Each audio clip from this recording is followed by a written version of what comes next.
20%, so get your head out your ass. I'm the antonym of the internet, still cleaning up the viruses that you had left. I think I've fallen in love again. Don't stop until you hear the I'm the antonym of the internet, been fighting on new grounds over if my love is valid. Fuck the cynicism, let the colors fly. Don't care, you think it's cringe because it's not your life. She said, do you like waffles? I said, hell yeah. Been watching Equals 3 until 2 a.m. I ain't gonna. Alright everybody, welcome back. Let me get rid of the calibration screen over here and move my guy up. Here we are, there we go. I've got like this weird shadowing effect where you kind of like may like hide my eyes, but I think the shadow looks really cool, so I'm gonna keep it. Anyway, we are continuing today with fucking Bladesong, which has been honestly just a joy to stream. The last time I streamed it was just so much fun, so I paused and immediately we're continuing off from there. So, yep, good to see anybody who's in the chat. All right, 2 people are waiting, probably because I was slow, or we'll see. Anyway, just double checking everything's good. I had a bit of a rush start today. Nothing to worry about, I promise. We're all good here. We're all good. You're real quiet. I'm real quiet. Let me try. Does this sound better? Sorry, it's... okay. Sorry, a lot of my settings are weird because I just switched back from my Linux distro and it, like, resets a bunch of stuff. Alright, I think we should be ready to go. I think. Let me check. Yep. Alright, so day 6 just ended last time we were on. And we're continuing with our exploration of the Aaron Keep area. So, we got the Lost City, we've got the camp, and staying in the forge. I think... oh, God, I wish I could, like, increase my stats or something like that. I'm gonna try and go back to the outer gate again and see. Better? Alright, good, thanks. Anyway, I finally got another short out, and I'm working on getting the Maltese Falcon review. So, that's all in good. And I'm going to see another movie, which I haven't done the last, like, few weeks. So I'm going to go see the Iron Lung movie. I actually got a ticket for it on... you know, I'm going to tone down the shadows here a little bit. Let's see here. Which one was it? It's... I think... I'm trying to remember what the command is to, like, control the... oh, here it is. Control the light. I kind of want a little bit of a shadow effect, but not too much. There we go. That's better. That's better. That's better. So, let's get back into character. The outer gate looms over the camp, both threat and beacon. Refugees gather, pleading for entry while impassive guards look on. We approach the gate. The guard is slouched against the ramparts, gazing out over the horizon. His heavy-lidded eyes flicker your way only when you call for his attention. Oh gosh, we're doing this again. Ugh, what do you want? The guard's sneer is easily pronounced this evening. I want to enter the keep. You again? I already told you, applicant, you're not getting through without workers permit. Stop wasting my time. God damn it. Okay, so going to him isn't doing anything. I guess maybe I should be going to, like, the campsites and, like, talking around with people to try and get a hold of a workers permit. Because our main goal is to, like, get into the camp. Let's see. Hello, Smith. There's a nervous woman approaching. So, while I do this, we'll go and talk about stuff. I am going to go see the Iron Lung movie. It looks interesting, and I'm very, very eager to watch it. I've heard it's, like, really good. Now, it is apparently a limited release, which okay, so I'm gonna say something. I didn't know the Iron Lung movie was gonna be, like, this, like, limited release kind of thing. I thought it was gonna be in theaters a regular amount. Oh my god, what is with the shadowing on the VC face? Sorry, it's just bothering me. Alright, let's go. Oh, wait, I think I know what this is, actually. I think I know what this is. It's the shadowing intensity, I think. I've been playing around with the light effects a bit, so... ah, I see. Okay, this is better. I want it kind of creepy, like I'm standing over a furnace, you know? Like I'm illuminated from below, so to speak. Yeah, like something like that. That's good. That's good. Alright. I've got this kind of like orange glow, like I'm standing over a pot of magma. It is an indie film from what I've heard. Mark Fischbach. It's an indie film from what I heard. Yeah, it's also being funded by Markiplier. And it's based on the Iron Lung video game from a while back. It's a shame, though, that it's only a limited release, which feels weird, because it's fucking February, which is kind of the dead month for, like, media in general. Like, things that get released in February are the things that studios have, like, no faith in, or indie films. So it's, like, the time when indie films can kind of come out and do their own thing. So it just feels weird. What do I miss? Oh, I don't have steel for this. Wait, do I not? I should be able to accept this one. Okay, nervous-looking woman approaches your anvil, constantly glancing over her shoulder. Her movements are quick and jittery, like those of a hunted animal. So she says somebody's been following her. A weary-looking man approaches your anvil, his shoulders bowed, his eyes haunted, sporting a fresh black eye. Oh, and out there, the strong prey on the weak. I should have accepted that long ago. I'm tired of being counted on the weak. A good blade might change that equation. Indie film without limited release might be weirder. I guess. I don't know. I figured like I know that like it is technically an indie film, but it has Markiplier behind it, and it has like, you know, a lot of goodwill behind it. I think it'd be interesting that it was not going to stay in theaters longer. I actually didn't realize it was coming out this weekend and that it was going to be gone immediately. So I actually thought I had missed my opportunity to see it in theaters, and then I realized I could squeeze it in on Wednesday after Magic. So I'm literally going to go to Magic immediately after work and immediately like play like a game or two and then head over to the movie theater. It's going to be at like 9 o'clock, which is going to be really late getting home, but I've done later. Alright. Let's see. Do any of these people look like they're going to help me get into the... I really do want someone who could, like, help me get into the place. So, I think we go... I think we're going to go Stilla. Somebody's been following her, and I want to give her a blade to fend them off. Stilla, someone's been following me lately. Out to the latrines, or when I go scavenging for mushrooms. I don't know who. I haven't seen their face. Can you make something I can draw quick? It needs to be long, too. Hopefully just the sight of it will keep them away. Do you know what they want? No. And I'm not going to wait around to find out. Next time I see them, I want to be ready. Alright, we're going to forge. Let's go sword crafting. Unfortunately, I'm not to the point where I can do like a lot of intricate stuff yet, which is why I want to get into the city, because I feel like once we get into the city, we're going to be doing a lot more intricate work. Alright, we got to do Smith Companion stuff. We've got to get it sharp. We've got to make it pretty long. So it's got to be two-handed. Alright. Let's get the blade length to its maximum amount real quick. You know, there's this whole mechanic around like getting the combo for the hammer, and I do really wish that there was some kind of like benefit. Like maybe you use less metal if you're getting the hammer combo or whatever. The way the hammer combo is supposed to work is that if you hit it before it reaches its peak, but at the highest possible point, you get more blade length per blow. Which I kind of wish there was, like, more to that than that. Like, because this game is a lot of fun. I do really like it, and I think the blade crafting mechanic is very intricate. I just wish it was a little more gamified. Mark's brother, Tom Fishbach, runs the furry webcomic Two Kinds. Wait. Are you telling me the guy who directed Iron Lung is that too... Isn't that that furry webcomic that you like? Oh. Alright, we're gonna add thickness. You can actually... Also, I'm gonna move the, just realized this. I'm gonna move the chat log over here. And we're gonna shrink it a bit. It's gonna be in the corner this time, because I do want you guys to be able to, like, kind of see all the stuff over here. So, this is gonna be... The chat log's gonna be over here in the kind of corner. I know it's hard to see. I'm gonna increase it a little bit. Yeah, it is. Oh, man. So, it's gonna be in, like, the left-hand corner, because... Duh. We want to be able to see... I want you guys to be able to see, like, the little modifiers he was using, because last time, I did not exactly get to do that. Alright. Yo, I actually say we need more games like this. There was a genuine market for that.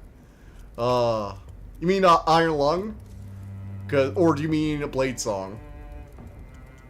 Also, I might be doing a Werewolf the Apocalypse game soon, which could be interesting. Oh, this is tapering width. Never mind. Oh, wait. Delete that. We need to taper thickness. Nope. Not there. God, it's been a second. Give me a moment. Alright, we need to taper point, and we need to change thickness. So, let's make this down to, like, an actual blade. An actual blade thickness.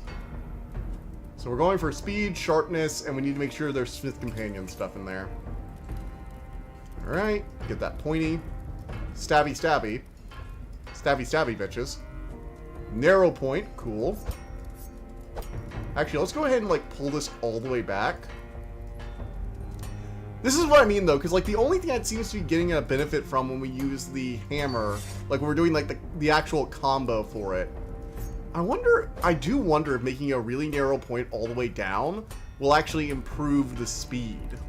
Yeah, it does seem to be giving it a mild speed benefit, too. Okay, so let's do that. What does it need to be two-handed? Crafted. Okay, it needs to have a long hilt. Yes, both, actually. Game needs variety, not just madness. Look who has the freaking audacity to say that.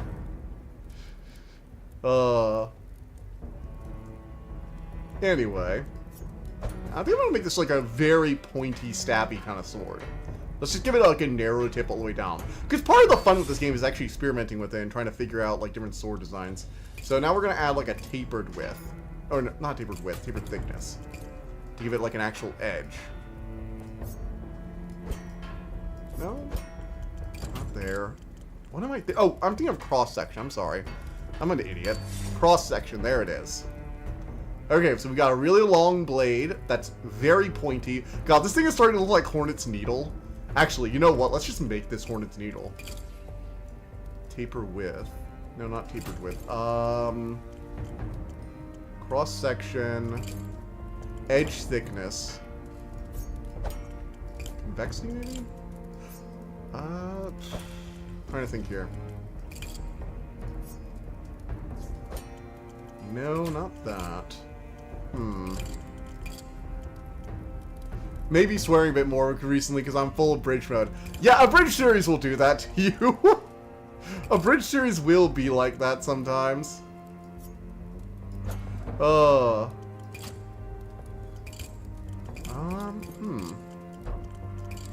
could have sworn there was a way to, like, maybe convexity?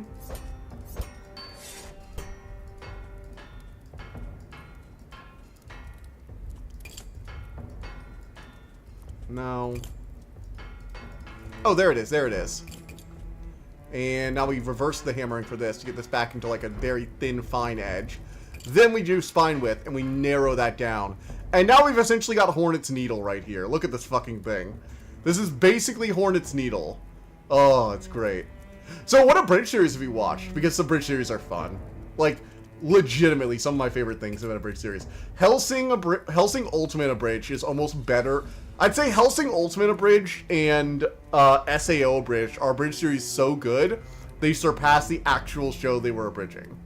Which is a kind of insane level of, Okay, so where do I go for the style? Ah, here it is, help mode. Sorry, it's been a second. It's been a quick second. Alright, we need to use 2 Smith's Companion things. I don't think we can do, like, the basic cross for this. We'll do a basic polished wood. And then we will have that into invert with... No. Rotate.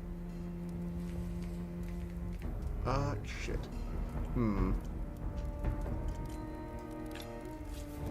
Let's start with the taper here. And then taper here? No. That's weird. That's just weird. Let's scale this down until it matches. The wood texture is driving me insane. Remember when I recommended Hellsing Abridged, you were like, nah, I don't like a bridge series? I didn't know better, okay? Back then, I thought all bridge series were just, like, stupid joke series that, like, and not just in the stupid joke series way of, like, being funny, but kind of annoying. Like, I think the only thing I had seen at that time were just, like, things so forgettable I can't even name them. How about that? Let's just say it that way. I actually can't remember what a bridge series I had seen before Hellsing Ultimate. But now all I know is that Hellsing Ultimate is, like, the shit. You know? Oh, man. Ugh. All this looks... Alright, let's just not grab a taper. How about we just grab a regular fucking handle? There we are. The other handles were driving me a little mad. I do want to shrink them down a bit, though. Let's get them down to 4 grams. And 4 grams.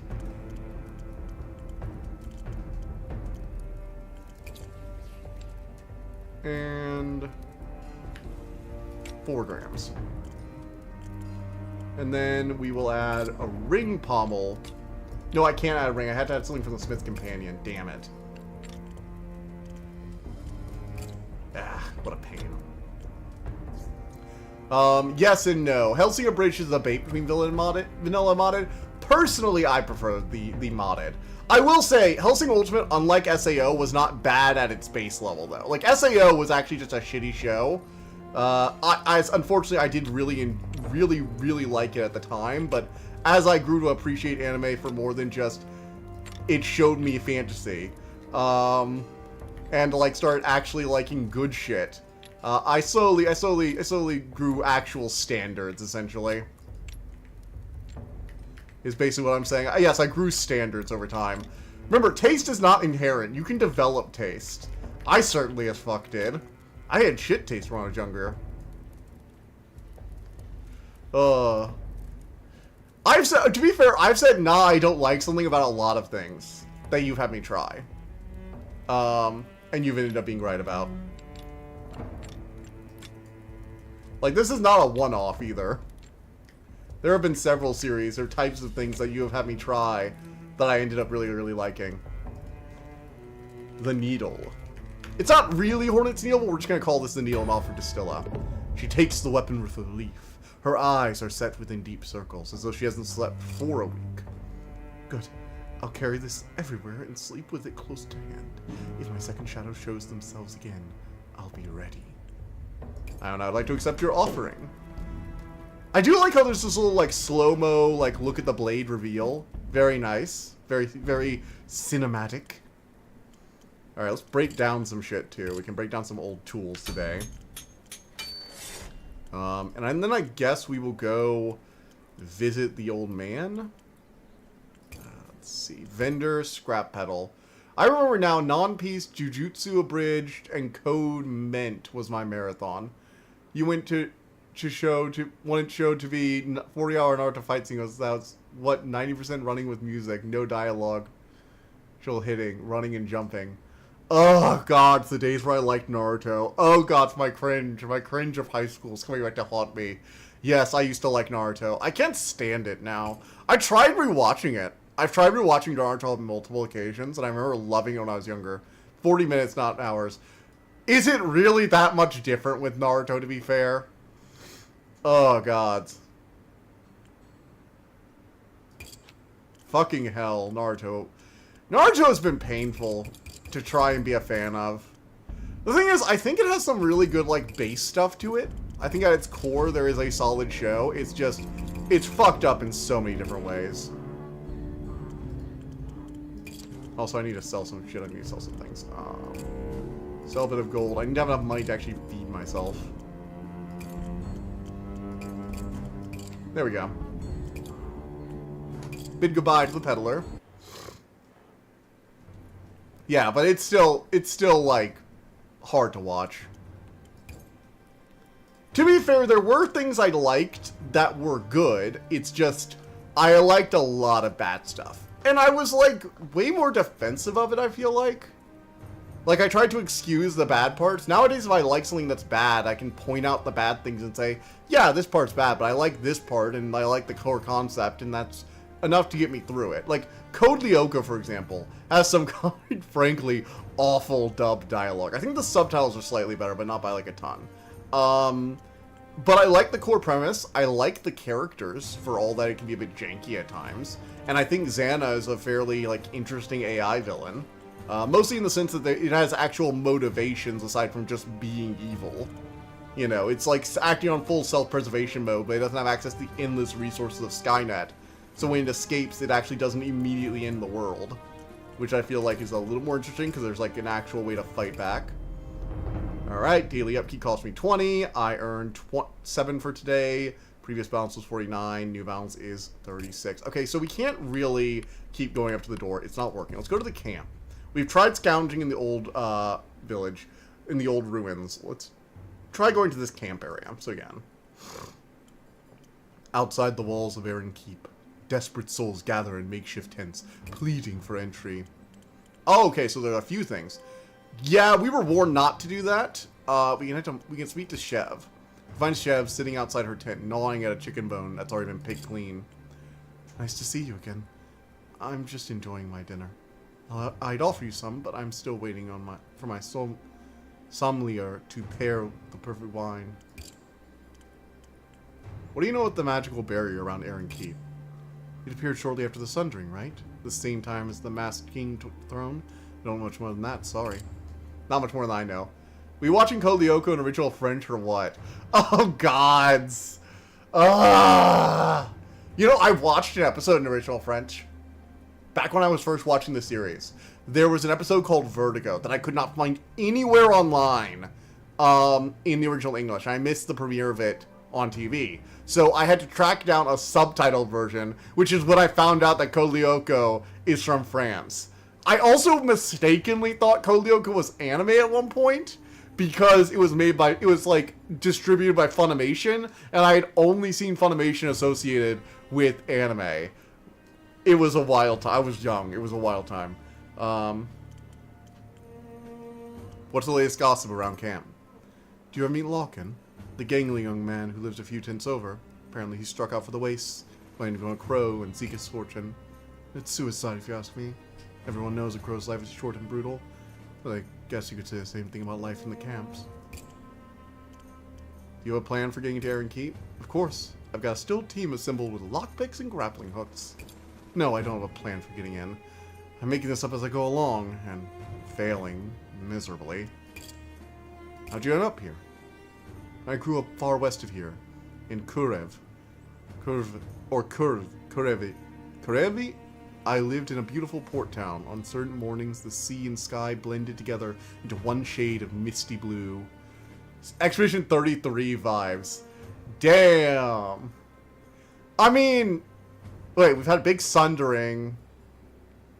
I mean, it's not... I won't say it's completely Expedition 30.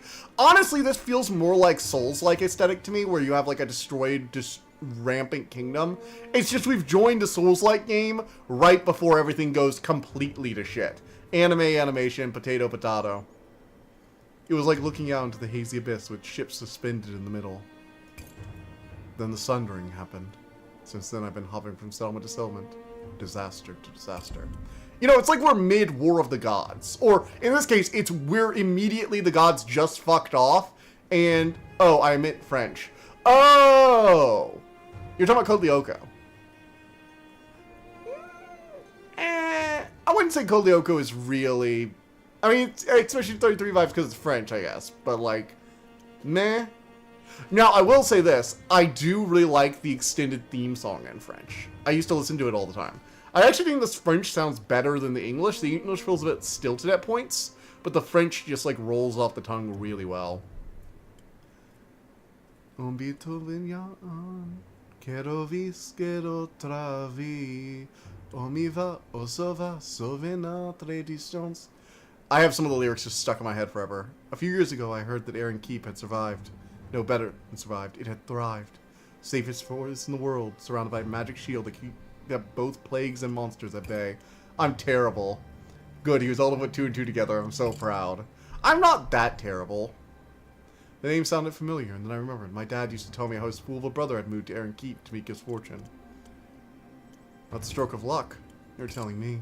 In any case, that's how I came to be here. My uncle, the last member of my family left alive. I'm sure he'd take me in if only I could get through the damn gate. Tell me the lore of what your life was like in Grev. Do I have to? Dwelling on the good memories is beautiful but painful, like gazing over along the sun. Is there nothing you can tell me? Well, what do you want me to say? The winters were harsh, but the summers were sweet and long. Every sunrise, the bells called to us for morning song. I'd run to school with my sisters, and we'd learn that the world would always stay sane. It feels like it happened to another person. Thank you for telling me. Well, no problem. I suppose it's better to remember than to forget. It's always good to remember that things weren't always as terrible. Let's head to the Monder's tent. Bennett and his wife are nowhere to be seen. Only old Gita sits in her chair, smiling vacantly, while the children stoke the fire and scrub out their iron pot. Clodo, the dog, trots up, wagging his tail at your approach. The oldest of the children, a boy with twin thick limbs and a sour face, looks up from his work and glares. What do you want? Where are your parents? trying to score some more food. As soon as we get some meat, it seems he can't help but give it away to random strangers. He glares at you. It's obviously a thin-veiled accusation. I won't forget your father's generosity. He's made a friend for life. It would be rude to turn down your father's invitation. Let's try using a diplomacy. The boy relents. Yeah, I guess so. Old man's too damn nice for his own good. Pet Clodo. Aww. Also, good thing the dog gets this nice, beautiful portrait. Love it.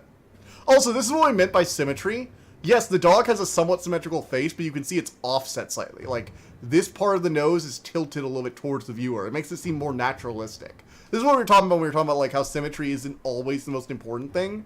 Yeah, the dog might look symmetrical at a glance, but you can see there's actually a line of curve. You can see the head is, like, kind of tilted towards the side, and the body seems to curve a bit down. Perfect symmetry doesn't happen that often with humans or living creatures. At least in their emotion or when you're taking pictures of them. Yes, Ventruvian man is a thing. So, you know, counter-argument. The dog pushes into your hand, tail whipping manically. I didn't catch your name, kid. Sandrick. I'll tell my dad you stopped by. Leave the boy to his chores. Just grunts when you bid him farewell. Clodo runs excited circles around you as you leave, and then bounds back to resume guarding his family. Look around the camp for anything else. It's an appalling spectacle, an ocean of mud and flies, with gaunt men and women scraping a living amid the filth. Not far from your tent, recent rains have swept away the soil on a mass grave, exposing glints of yellow bone. Only the rats are well fed out here. I am not going to do something stupid like try and steal from a passing wagon. I was specifically... also, vertical lines represent nobility and honor. As such, you can tell the dog is a very good boy. Aww. See, that's the kind of details. The dog is a very good boy. He's guarding his family well.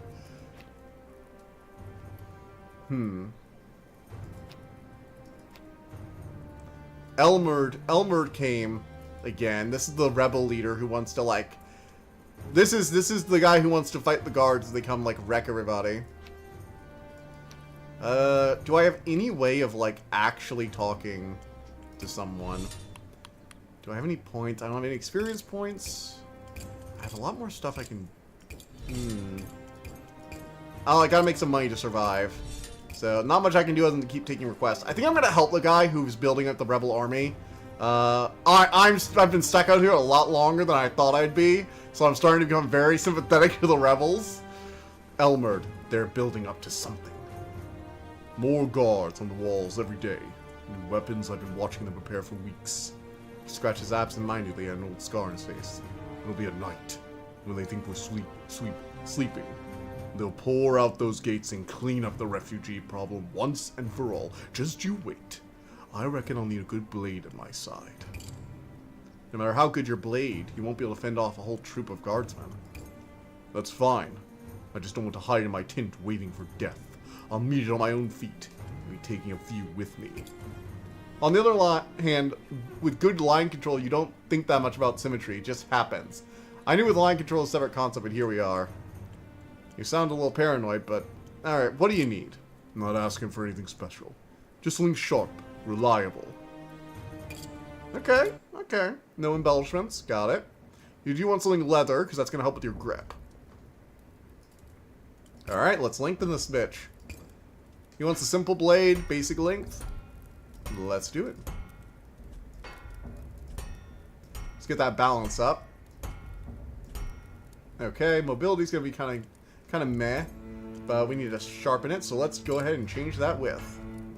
Let's widen it just a bit, change thickness, giving him like a basic one-handed sword, basically. You know, your standard, it'll do kind of standard. We don't want to reduce the stiffness. We want to keep it like fairly good. So let's increase that width some more. Do the witness down.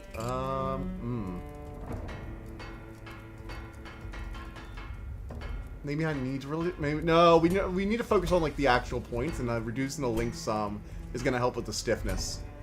But you won't catch me ever saying that. Symmetry must be all around. Horizontal lines convey rest. Diagonal convey action movement. Yeah, there's actually some great magic art that has like a diagonal motion to it.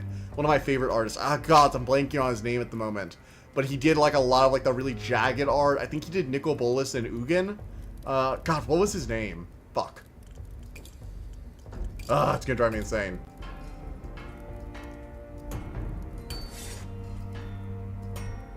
Oof. Nope, we are right there. There we are. Now we just gotta shape into a point.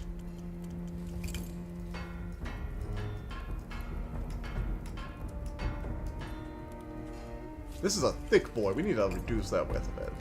Let's reduce that width. And maybe increase the length? No, that's not helping it. Okay, there we are. Oh, now it's too short. Frick. BRB, finding artist. Thank you. Ray Swanson. I think it's Ray Swanson. I think it's Ray Swanson. I'm gonna bet that. I think it's Ray Swanson. That's the artist I think I'm talking about.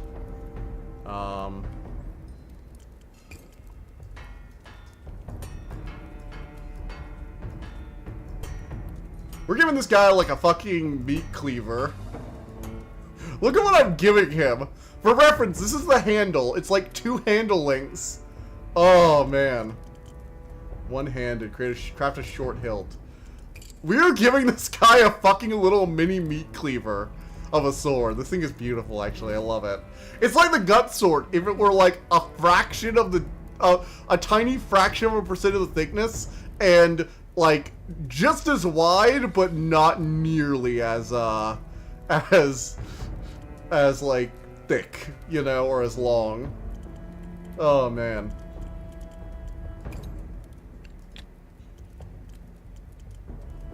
Oh, boy. Making this simple, making this simple. This is the cutter. I'm gonna call this the cutter. It is a cutter. You could use this like a knife and it would seem normal. Oh, the hilt's not finished. What? Oh, I have to give it a pommel of some kind. Okay.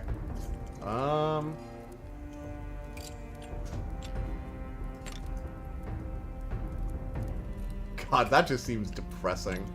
No. Well, you know what? It adds to the minimalist design, and I'll increase the size. And then I'll decrease this size.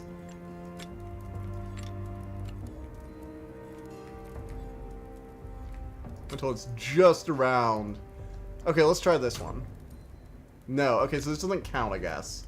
I guess it has to be an actual proper pommel. Alright, what has, like, the lowest metal requirements?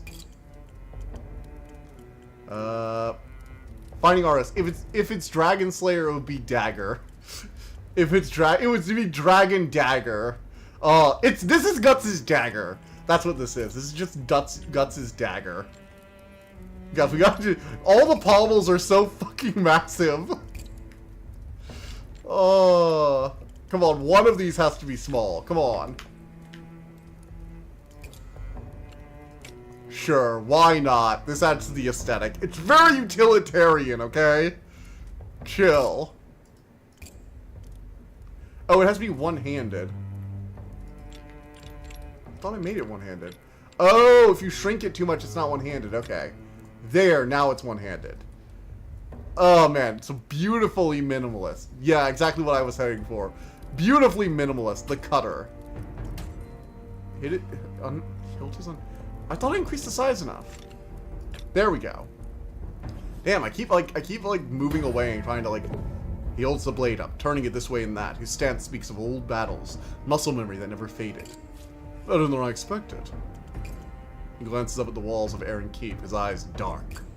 Could be tonight, could be tomorrow, but I'm ready. Alrighty. Also, there's some workaround for crossguards. People uses this game in modeling program, actually. I can imagine that, because you can export them as 3D models, so, like, and also, think about this. These are probably optimized, at least to a certain extent.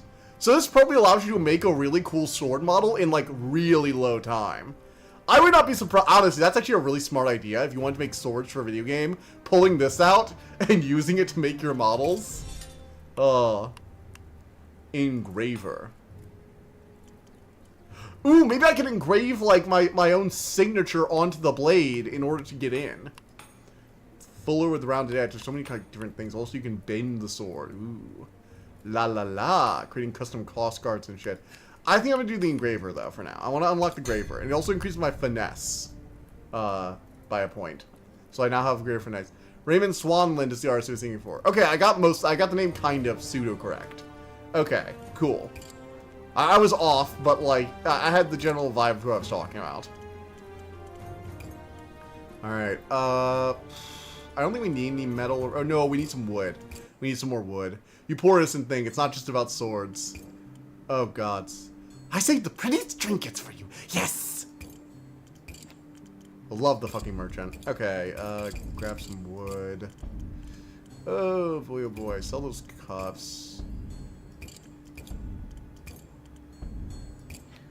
Yeah, this art. He has a lot of really cool diagonal art that feels so, like, if you want to see how diagonal gives you motion, his art is a great place. That's one of the first examples that, like, really sold me on how that works. Is Raymond Swanland. His art is really good, really solid. Dragon Master Outcast, oh yeah. You can feel the wind whipping past him as he summons dragons. Only my true kin hear my cry. Alright, time for the next day. And creators acknowledged it. Ugh. As you bury your tools for the night, never can be too careful. You hear a heart-piercing scream. Oh shit, the monsters from the wastes! Investigate. Oh gods! You find the camp in chaos. Figures run back and forth, knock down tents, wailing, stumbling. The sun has just slipped below the horizon and darkness begins to fall. As you search for the cause of the panic, there is a sickening thud. A corpse has fallen from the sky and landed atop your bonfire, quenching it instantly. Run for cover. You duck under a rocky outcrop, just in case more bodies rain from the sky. Peer out to observe the carnage. A winged shadow circles above, blotting out the emerging stars. It lets loose a shriek that turns your bowels to water. Identify the threat. Failure. The creature's silhouette is unfamiliar to you. It shrieks unlike anything you've heard before. You can only guess at what horrors this nightmare might be capable of. Some around the camp are drawing swords, trying to organize a defense. You recognize your recently forged blades among those waving in the air. Oh shit, this is what it's been leading to. All the people who I gave swords to are gonna live, and all the ones I didn't are gonna die. The creature's first dive is repelled by blades, jabbing at its scything limbs. But it's too fast, too massive. It retreats to the air and then swoops down elsewhere, targeting other defenseless prey. Watch helplessly. It descends on a fleeing woman, its jagged forelimbs plucking up the doomed soul. As the beast descends, a few minutes later, the victim's carcass splatters on the ground. Oh, do I try and lead people to safety?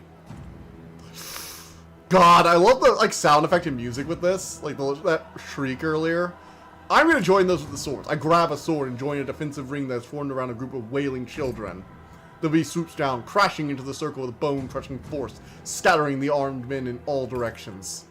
Take a swing at the creature. Shit! Your sword clatters uselessly against its leathery hide. The monster turns and swipes at you in retaliation. Fuck! Dodge, I have good finesse. Oh, you leap out of the way, and the beast reaches past you. This really feels like playing a tabletop game a bit. Unprotected scream as the creature snatches one of their number. A little girl looking small as a doll in the monster's talons. Her face a picture of pure terror. She twists and rides in the monster's grip, momentarily breaking free. It lunges at her a second time. Pull her away with finesse. Come on, come on. Oh, shit, fuck yes. You dart forward and snatch the girl just as the beast's claws close on empty air. Rolling away with her clutched against your chest, you feel the wind from its wings as it ascends once more. The child trembles like a wounded bird, her tear-streaked face pressing against your shoulder as you carry her back to the scattered defenders. But the camp is vast, and you can't protect everyone. The slaughter continues unabated. At last, As more and more refugees flee for the cover of the lost city ruins, the beast strays too close to Aaron Keep. The invisible barrier crackles, suddenly alive with pale blue energy. Fierce tendrils of power skitter in all directions like cracks splitting through glass, and the beast shrieks in agony. Chastened, it swoops away, finally abandoning its banquet. A terrible silence falls, broken only by the occasional sob. At long last, it's over. Help the survivors. You wander the camp, reuniting separated families and comforting the bereaved. Finally, once you're so exhausted you can barely stand, you stumble back to your tent and fall into a dreamless slumber. You are now exhausted. Fuck, that was intense! Damn!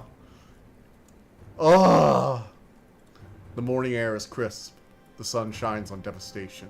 Survivors wander the camp, sun clearing away the bodies, others just drifting aimlessly. Survey the aftermath. Tattered tents, extinguished fires, bloodless corpses scatter the camp like autumn leaves. You're surveying the carnage. A woman in a patchwork shawl hurries toward you, her face pinched and gaunt. She's dragging a small girl by the hand. You are the smith. Seeing my girl from the monster, aren't you? She was in its claws. The woman chokes back a sob. I wish the voices were still around so they could bless you for what you have done. She presses a few coins into your palm. I don't have much. This is all I can give. With that I could help. Luck be with you, Smith. Thank you so much again. I am now inspired. As she hobbles away, her young child stumbling along beside her, you can't help but feel a surge of pride. Look for Chev. You find her standing outside her tent, clutching her forearms, eyes fixed on the middle distance where the creature had vanished. She doesn't notice your presence. You alright? She jumps, startled, and then offers you a wan smile. Lucky to be alive, I guess. What was that thing? It was a Valgoth, I think. We heard rumors about them back when we were fleeing Kuv. Terrible tales of them swooping down and killing whole caravans full of people. I thought it was all just hearsay until last night. It's gone. Don't worry. I hope you're right. She drops her gaze finally from the sky. Did you lose anyone you knew? I'm not sure. Haven't finished looking around. Well, I'm glad you survived at the least. She rubs her eyes furiously as though waking from a long sleep and then glances around the shattered camp. Thanks for checking on me. There's a lot of hurt people out there. I'm gonna see if I can help. Search for the Monders. Survival. Unrelated, but Swanland has done over 200 cards. You could probably make a deck with every card by... Oh, new life goal unlocked. It would also include a lot of dragon shit, too, which is kind of sweet. You stop short when you arrive at their tent. The iron pot has been knocked over. The fire has burnt itself out. The tent is a tattered wreck, soaked in blood and gore. Then ripped apart those within. There's more than one body. They're too badly mangled to tell apart. A torn remnant of Gita's patterned dress flutters in the breeze. Clotho is nowhere to be seen. You turn away. As you make your way back to your tent, you spy a growing crowd forming around the outer gate. Watch from afar. A mob has formed to the gate, shouting at the guards. It's a volatile situation born of grief and rage and fear. Survivors of the attack voice a calming complaint. The guards did nothing to stop the massacre. Lots of red and green cards. Oh, so it's all in the same colors, too. That's, like, a really cool... I might need to make a, like an artist deck, then. That would actually be really sweet. Actually, you could probably make, like, a 40-card deck, like, really easily. Just out of, like, some of, like, the, you know, removal spells, like Wild Slash, the dragon stuff.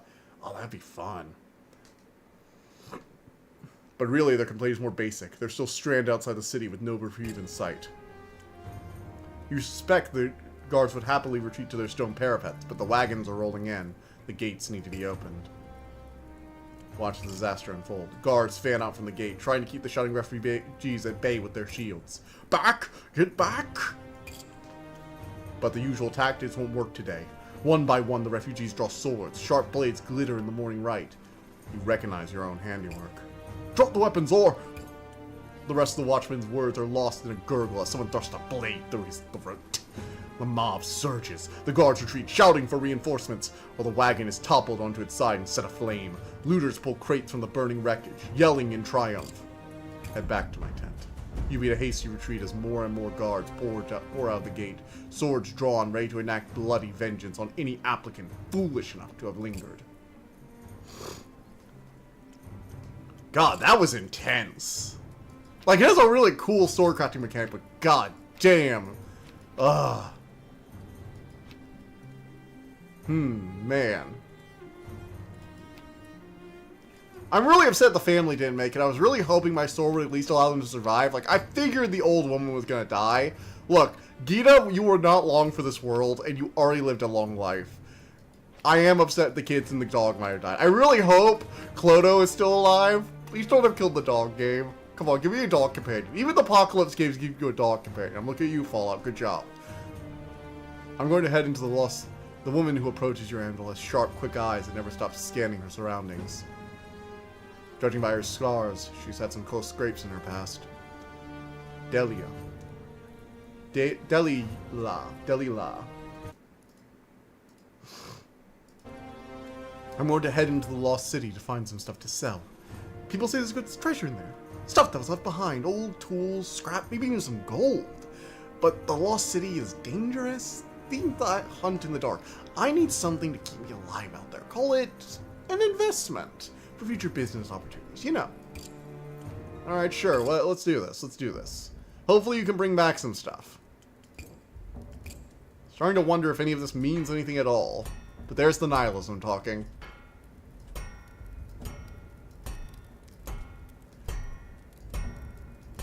Oh god, the mobility on this thing is going to be terrible. Alrighty, change the thickness down.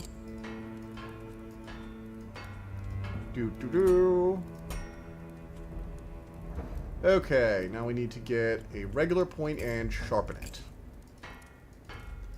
Oh man, I really am upset about the dog, because I was like really hoping the family would become recurring characters, because I put a decent amount of investment into them, and it's just like, nope, they're all dead. Even tried to convince them to take the guards off or at least let the kids survive.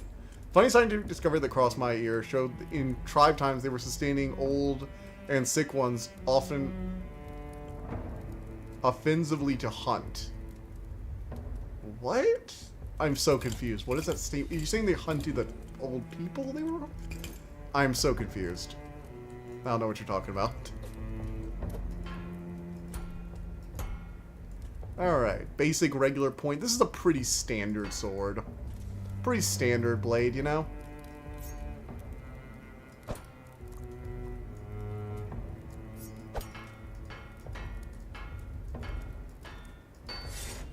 There we are. We'll make it one-handed. And we will add some leather. Okay.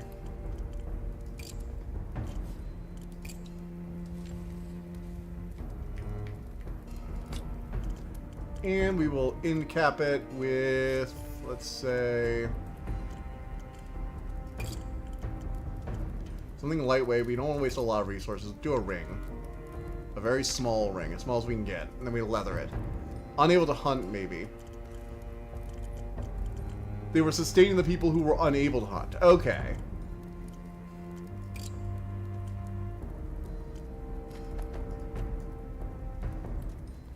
There we go. Nice, simple blade. No crossguard needed. We're not wasting materials in this shit. Oh, come on. I've got to add something else.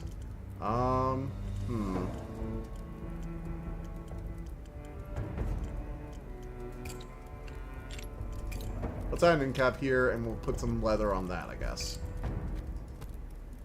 There. Seriously? No? Damn it.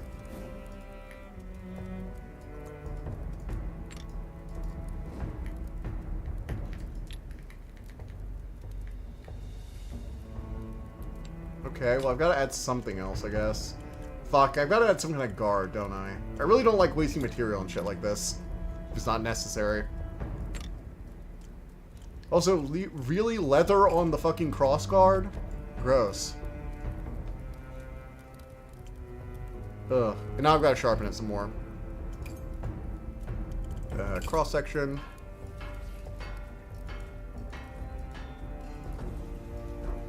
I guess we gotta increase the width a bit. Alright, there. Meets all our qualifications now. No, we don't believe in only strong rating. That's literally fashion propaganda, no joke. Damn. We'll call this leather hilt. Like Leatherface, but it's a hilt. No, it's not made of human skin, I swear. It's cow skin. She examines the blade with a practiced eye. I've wielded a blade or two in my time. This one's special. Thank you, Smith. I would like to accept the offer now. Leather hilt. Okay, and I think we'll spend some time breaking down the broken cartwheel. Oh, shit, I meant to also break down some shackles. I'll do that tomorrow. And that's the end of the day. Alright. Explore the camp again. Maybe we can find Clodo. The camp. Outside the walls of Aaron Keep, desperate souls gather. Yes, we've already seen that. Speak to Chev. Finds Chev sitting outside her tent, gnawing at a chicken bone sharply clean. Nice to see you again. I'm just enjoying my dinner. I'd offer you some. We've already done this. How are you holding up since the attack? Well, I still have some trouble sleeping at night, but I'll survive. A lot of people were killed. Good folk. Who were out in the open trying to save others. Why are the good folk always the ones who suffer? What's the latest gossip? Oh, you know, the usual things. Petty fights and thefts. People die and new people turn up from the waste to replace them. Leave Chev to her meal. Wander the camp. I spot Clodo! Oh my god! Thank goodness, Clodo! The dog survived, everybody. The dog survived. We're good. We're good. Everybody, the dog lived. Sorry, I had to take a sip of something. When he notices you, Clodo runs up, wagging his tail. Then he dashes off, pausing to look back. Does he want you to follow? Examine the dog. Poor Clodo doesn't look in the best shape. He's gaunt, flea-ridden, covered in scab, but he's alive. Follow Clodo. You follow Clodo through the ravaged tents, covering your nose to keep out the foul smell of disease and death and disease. At last, you arrive at the spot where the Monder's tent used to be. Now there are 5 freshly dug graves in its place. Beyond that, you spot a small figure crouched over a dwindling fire. Approach the boy. You recognize Sandrick Monder, Bennett's eldest son. He recognizes you in turn. He shows no reaction. His face has been etched into a permanent scowl. Clodo runs up to the boy's side and lays down. The boy's... Humans are pack animals. We instinctively... It is true, yeah. No, I'm just saying I'm literally only starting to survive. Welcome to Catalan sponsor and certain important politician. He's on his best Epstein list anyway. We instinctively protect our pack mates and more pack mates. Friendship is meta. As someone, as a fun YouTuber once said, it is meta in the world of darkness, and it is meta in real life. Sandrick, do you remember me? I know you. He says nothing more. His voice carries far more weight and grief than is right for one so young. I'm sorry for what happened to your family. Is there anything I can do to help? The boy gives no reaction. Clodo whines and rubs his head. You pull out a hunk of bread from your pocket, your meal for the night. The boy's eyes light up. As though afraid to withdraw the offer, he quickly snatches the meal from your grasp and splits it in two, half close to Clodo, who snaps it up in 2 bites. Thanks. Those graves back there, are they? He simply shrugs. Looking around him, you can see no evidence of his family. The once vibrant Monder clan has been reduced to 1. Well, 2. Clodo's here, comforting the boy as best he can. Exactly. Power of friendship is the most powerful weapon. That's why governors are always splitting us. You know, it's the thing I've always found really funny. That people are like... that when you're a kid, you watch all these TV shows, like, constantly on full blast that are like, reach out to other people. Help them. Be fine. Be friendly. Don't be an ass. And then people get older and they're like, fuck everyone else.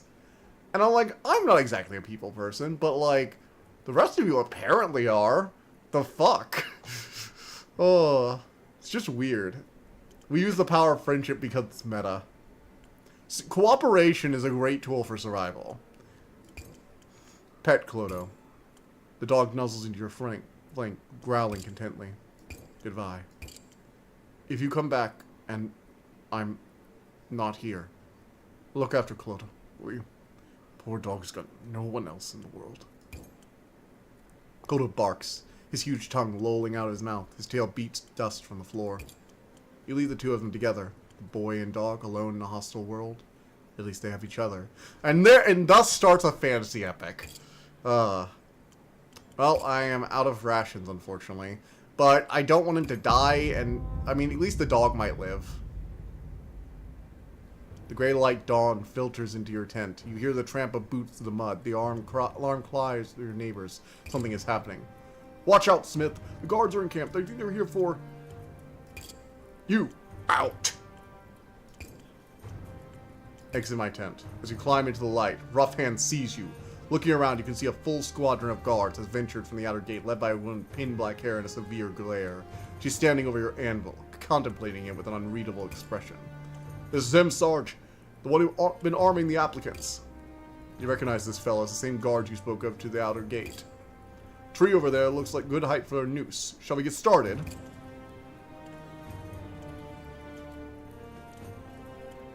Wait, you're going to hang me? A guard was killed in the riot.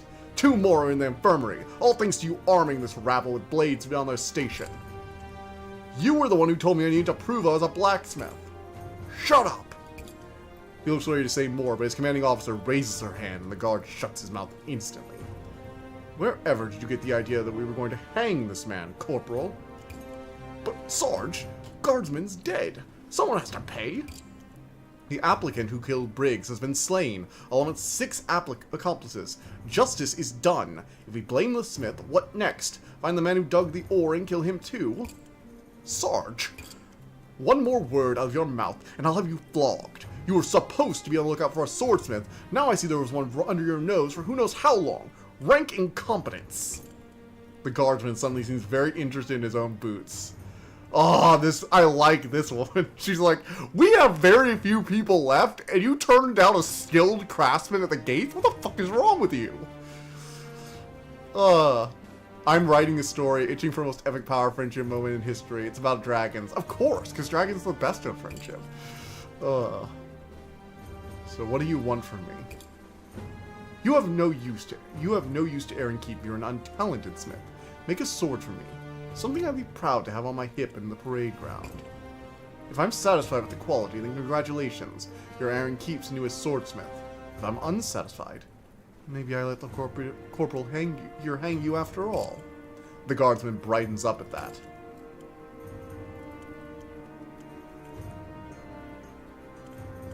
My swords helped fight off the monster that attacked the camp. Do I get no credit for that? We don't care about the herd out there. The way I see it, it's good if something comes along to thin it now and then. Bring me the sword to me in the outer gate when it's done. Oh boy, oh boy. So, we've got to do curved blade. I have to level up first. I have to level up. Should have saved an experience point. Shit. I like her. I like her as a character. She's very, like, harsh. And she's clearly a commanding officer in a city-state that's, like, dying on the inside. But she also has her reasons for doing what she's doing. Like, this is clearly a world where everything is falling apart at the seams, you know? Customer, your forge has a greasy smile and empty eyes. I need a proper weaponsmith. I've come to realize you can't get far in this world with just a rusty little knife. And if I'm going to claw a decent life from this chaos, I require leverage. And in times like these, nothing proves leverage quite like a yard of sharp steel. Alright. Well, we gotta get some more experience forging, so we can end up making a curved blade that'll really impress her.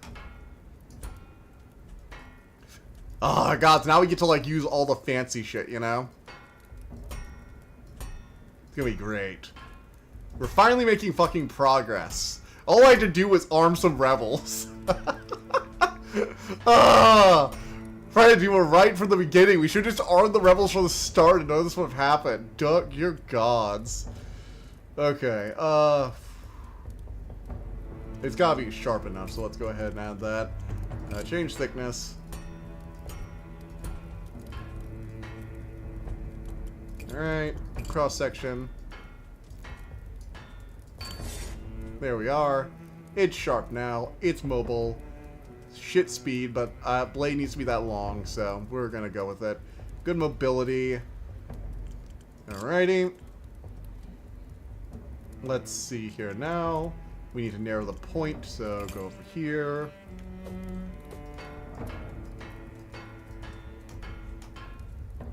There we are. And it has to be one-handed. We need to include something from the Twisted Steel. Okay. Let's see here. Twisted Steel. A Quillion block. What is a Quillion block?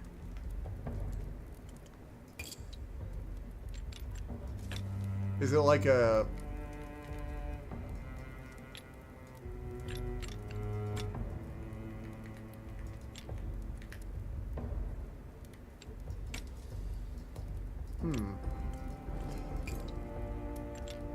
Oh, it's like little accents to it. Okay. Interesting. Okay, so let's try...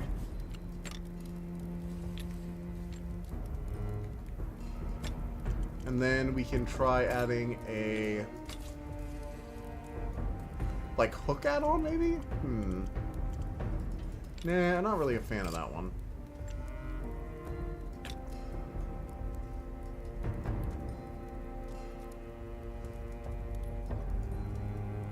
Ooh, I can extend it. I think that increases the wood, though, doesn't it?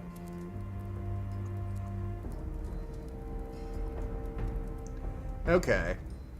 It's a pretty basic blade, but we're selling basic shit right now because we can't afford to use too many resources on things. Alright, there we go.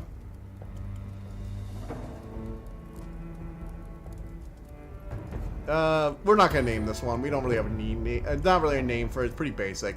Sword is taken and admired and stowed away. Very nice. This should prove persuasive. World's not fair, so it might as well be unfair in my favor, eh? Alrighty.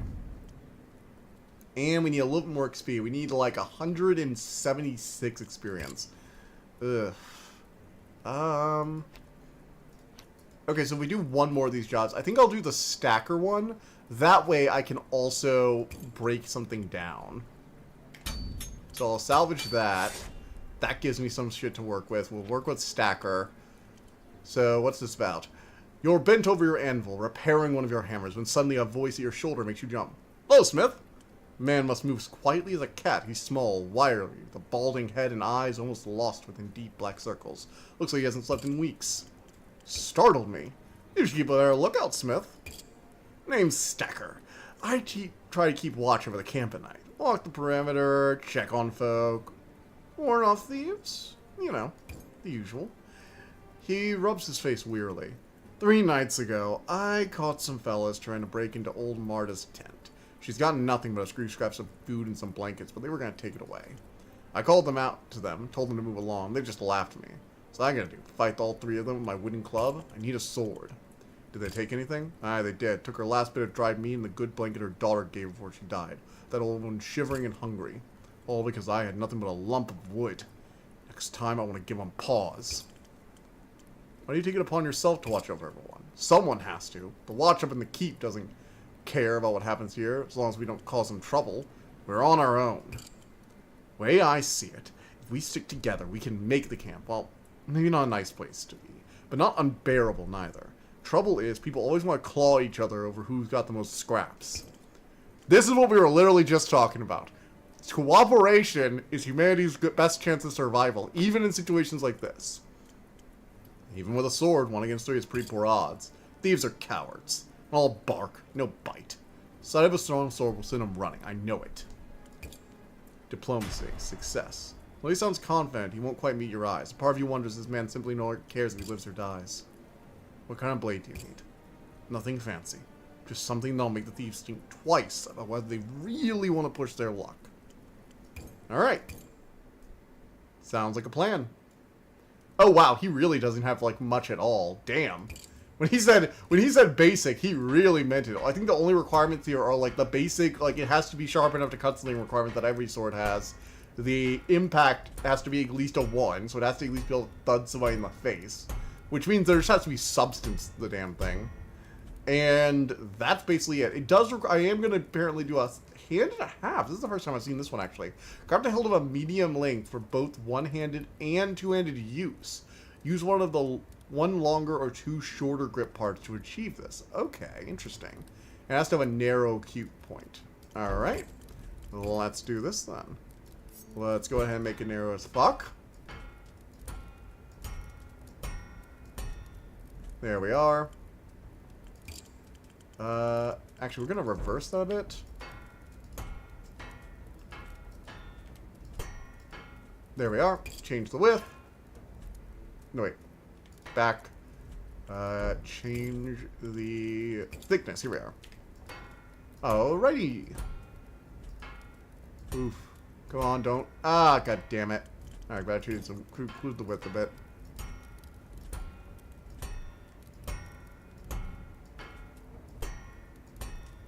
Man is looking. Man's gonna get like a thick, flat blade.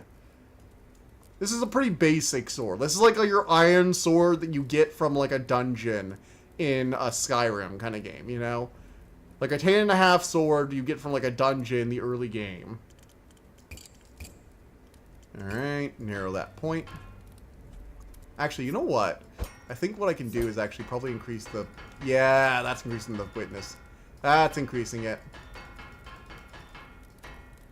There we go. Hey, DJ! Wi-Fi right now is kind of bad. Might be back later. Okay, we're doing a sword crafting game, but it's like dark and depressing. I know, those two things are weird to combine together, but hey, it works. Taper thickness. Wait. Yeah, let's get rid of that stat altogether. Cross-section. Okay, we've got basic sharpness here. I really do go for boring designs. I'm really hoping to, like, make the general sword, like, way more interesting. How you been, though, DJ? I know you're probably not gonna stick around for too long, but how have you been lately? It's good to see you. Okay, meets all the physical qualifications.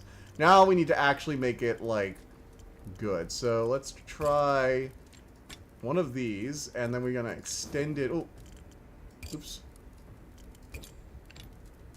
Take this one and extend it. Oh, okay, so we're gonna do this then.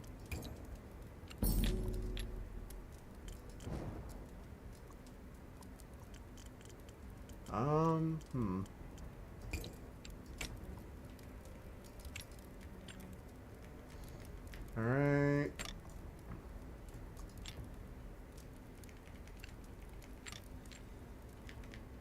No. Ah. No.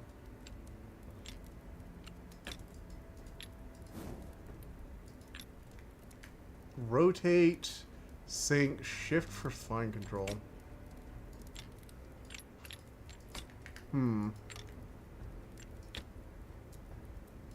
Okay, there we go. Hand in half. So we gotta pull it like all the way out for this. Oh, come on. High resource use. Fuck. Ah. Alright, we're doing basic shit. I was trying to do like a cool taper thing, but every time I do the taper, the patterns don't match up well. Which is a pain in the ass. Oh, well wait. Let's see with this one.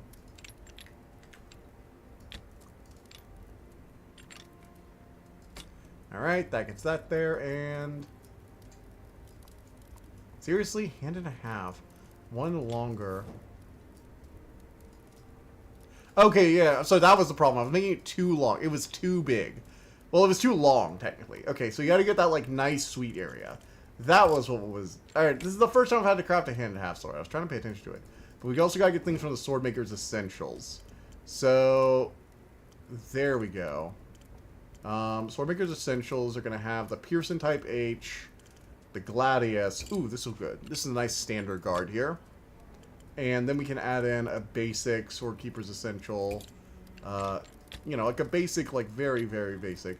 Let's try and see if we make this small so it doesn't use as much resources. Same with this, actually. There we are.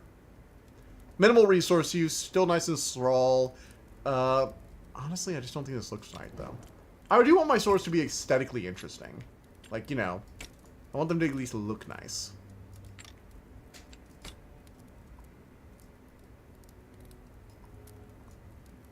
Alright, that works a bit better. I think that works better. Okay, we're using 5 wood and 18 steel. That's perfect. Not too much, not too little. What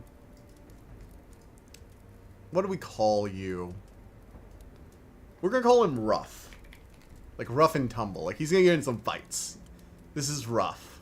Maybe one day he'll have a dagger called Tumble. Rough beats you up. Tumble, well, don't get into a tumble with it. Okay. I think we've met all the requirements. He takes the sword with steady hands, checking the balance and edge with a practiced eye. Damn good feast. Exactly as I asked for. He straps the sword to his belt, adjusting it until it comfortably sits at his side. Thank you, Smith. Camp's lucky to have someone like you. I'm just doing what I can to help folk.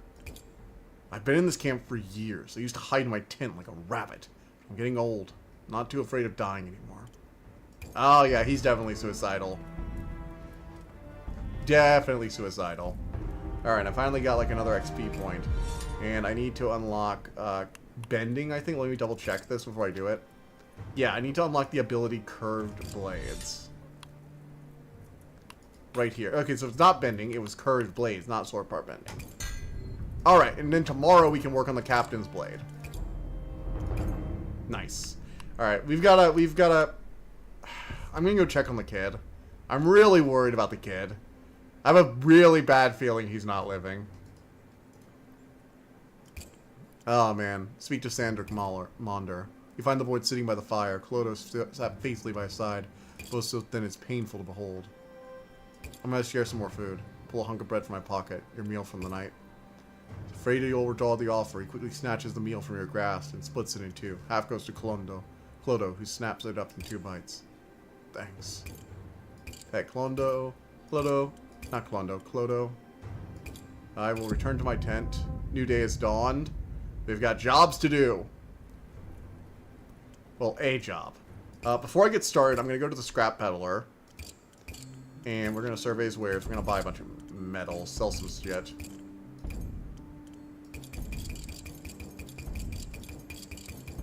We need to buy like a lot of shit to make us. Also, we're going to need some gold to make it look nice. Let's go ahead and get like a bunch of metal. A little more wood, but a bunch of metal.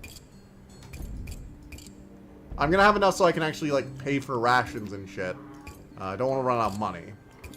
But, yeah. Alright, it's time. Let's make the sword that will... And wood. Yes, I grabbed some wood too. I have enough wood and leather that I should be good on that. We can also hop in and out of this too. Like, we don't have to finish it in one go, which is nice. So if we need to. So it has to have a narrow point, a slightly curved blade, and it has to be two-handed. Wow. Oh shit, I don't have silver, do I? Do I not have any silver? Oh, fuck, I might not have the materials to use this at the moment. 1 second, let me see something here. Materials. Steel. I only have gold. Ah, frick. Nope. Sorry, didn't mean to exit there. I don't have, like, it required silver. Oh, man, I really should have checked that. Fuck me. So, scrap peddler, do you have any silver? Frick. Ah! Silver spoon, okay.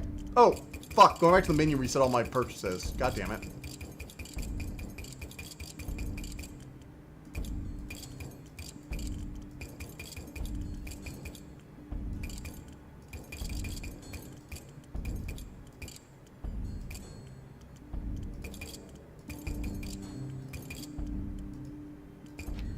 Let me double check I'm gonna double check it again. Let me just double check this one more time. So, we need, oh yeah, we need at least 5 wood. We're gonna need at least 1 silver and 1 gold. We're gonna need a lot of metal to make something like this. So I'm gonna grab a little bit more wood. Like, I think this will be enough wood, but I want to be extra careful. Oh, ow. Thank goodness it doesn't take any time to go to the scrap peddler.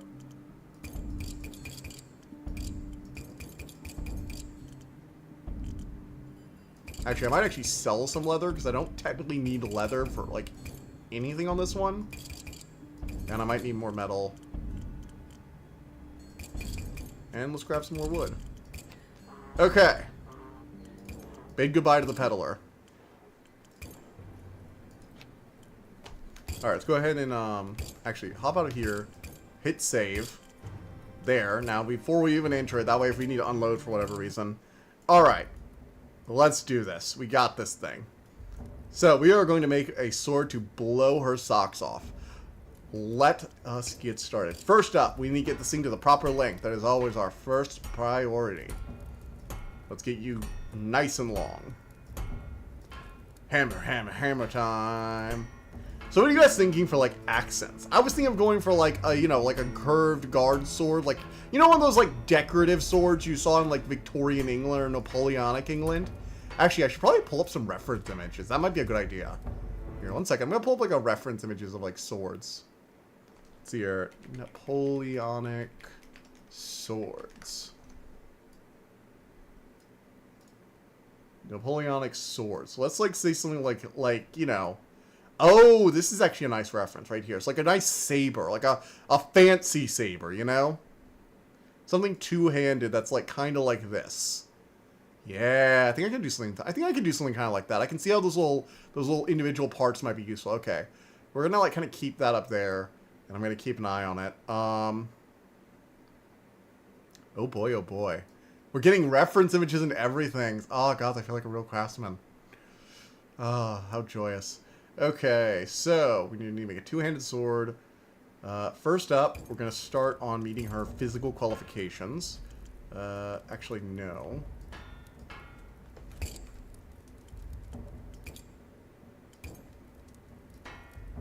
Oh, wait a second. Leave. I haven't spilt my skill point. Wait, I still have a skill point? I have a skill point I haven't spent. Okay, I'm going to engrave it to make it look really fancy. I can do sword part bending, or I can do fuller. Fuller with rounded ends.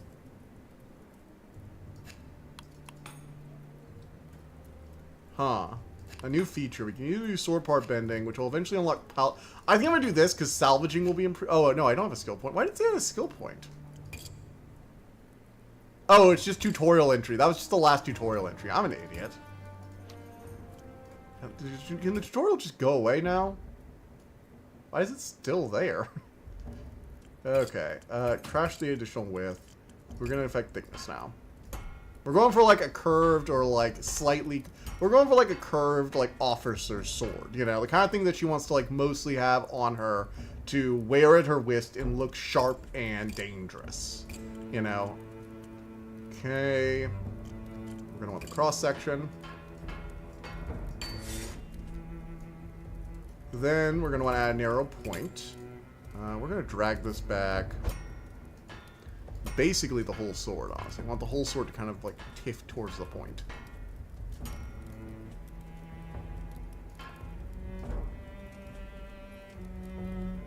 Alright. Then we're going to actually increase the thickness just a little bit.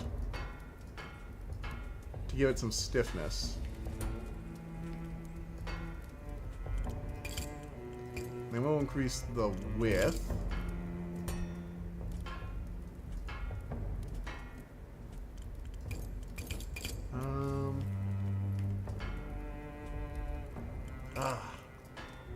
No, we're going for like a rapier look. That's not technically one of our qualifications. We're not doing a thrusting sword. It's a curved sword. It doesn't need to be stiff. What am I doing? There we are. Alright, now... Actually, you know what? I'm going to give it a little bit of, like, stable length. We're going to keep the thickness stable up until, like, about, like, what's that, like a fourth of the way through? Yeah, about a fourth of the way. It's about a fourth of the way down, blade. Okay, so now we need to slightly curve this. So we need to add curvature.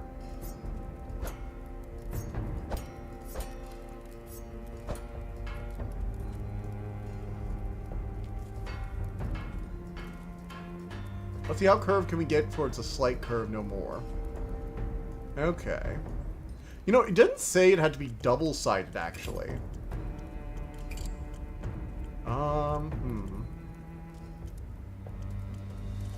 Is there... I could have sworn there was a way we can do, like... Spine width, no. I could have sworn there was an option. Oh, here it is, here it is, here it is, here it is, here it is, actually. We're going to undo the cross-section. And we're going to one-sided curve this. We're going to one-sided blade this bitch.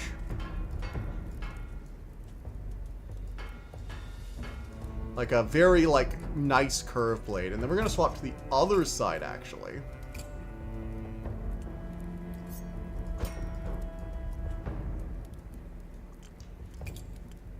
And we're going to give it just like a slight edge.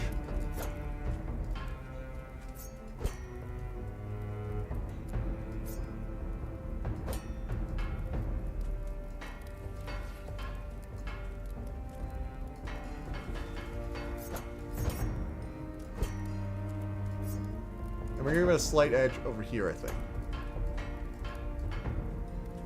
No, wait, that's increasing the width, isn't it? Oh. I'm increasing the edge thickness. What am I doing? Alright, we're going to delete the cross-section because I've just fucked that up so much. Add this at the end.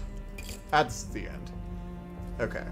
So we want a kind of like one-sided blade, but I want to...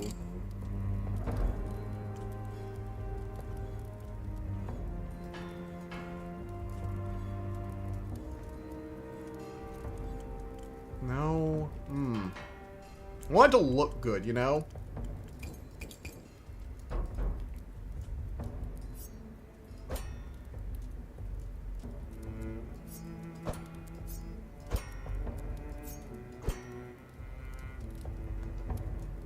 Okay, the cross section is just like completely like reset now. I need to like, can it reset this, please?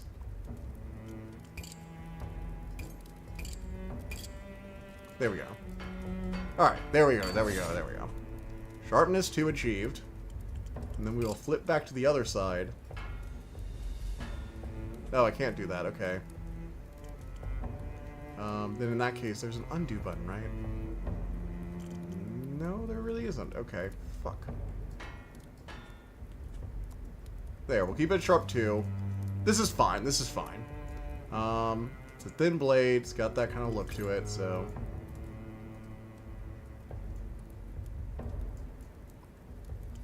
Wait.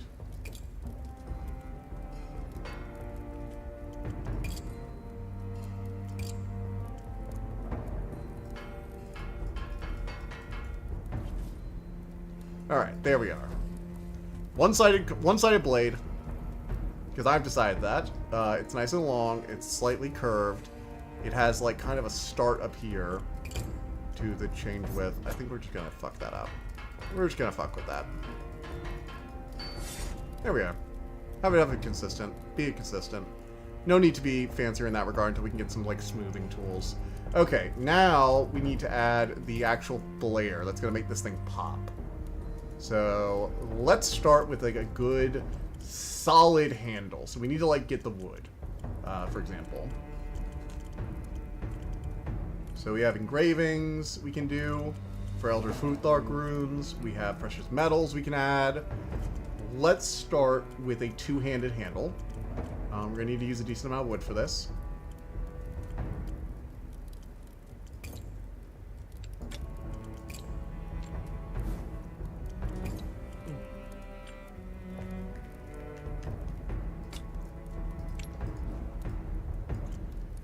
Make it extra long. Nice and tapered long. Okay. That's all the wood we need. We will use ridged lamb leather. No. We're going to make it silver handle, I think. We have enough silver for this. Oh, it's going to cost 11 silver. Oh, that hurts so much. Oh, that hurts so much. No. No. We're going to use fine wood, though. We're going to use some fine wood. Oh boy, that hurts. Yeah, we're not doing that. We're not doing like a gold handle. We can do a nice wood handle. Nice wood handle, too. But we can do here is we can put like a rapier cup. No, does it need like a rapier cup? This seems like a little bland. Trying to figure out like what the best thing here is.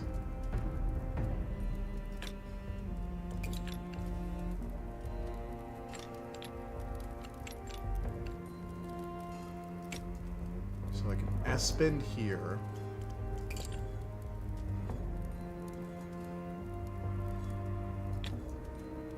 Oh, I can see it. I can see it. The fancy flare is coming. It's the flow has begun. The fancy ship be flowing.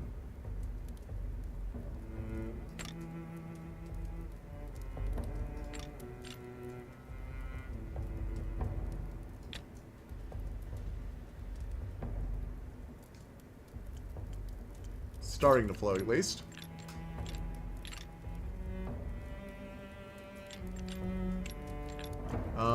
Then we want to add maybe an end cap in the middle here. Can we add that like...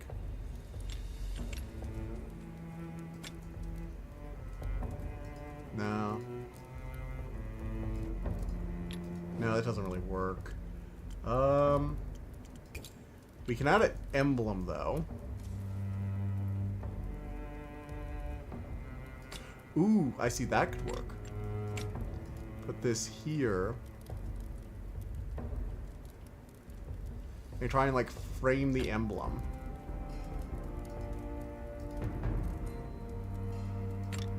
Try and like create like a guard with this. But it's not really working out. And I'm not very pleased with this. Get rid of all of those. Alright, let's start out by giving it an actual fucking guard to start with. Let's give it a rapier cup. Sure, why the fuck not. We'll reduce the rapier cup size.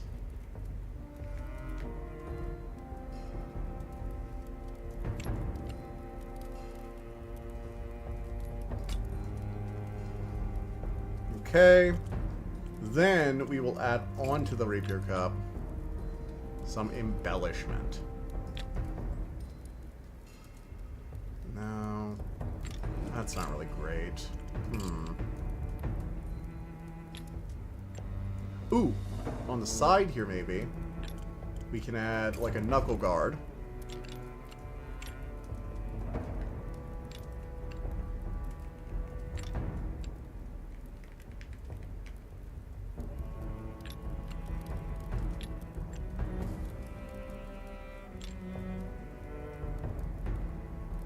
Come on.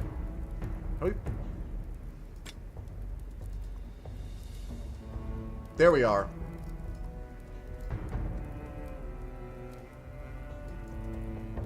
No.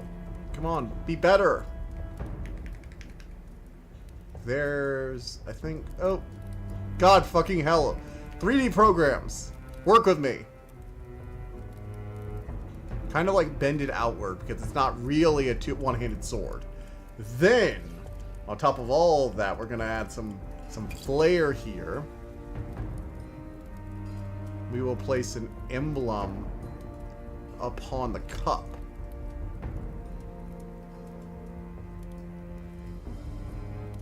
Wish there was a way to like...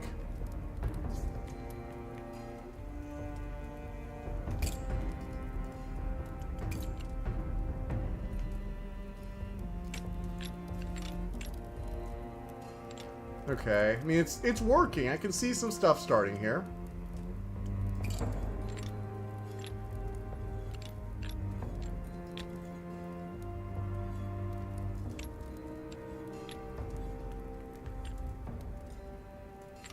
I can see some stuff. Just eyeball it.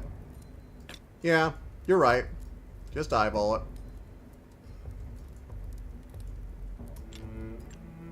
I've gotten way too used to Blender and like constantly like locking myself to the axis, you know?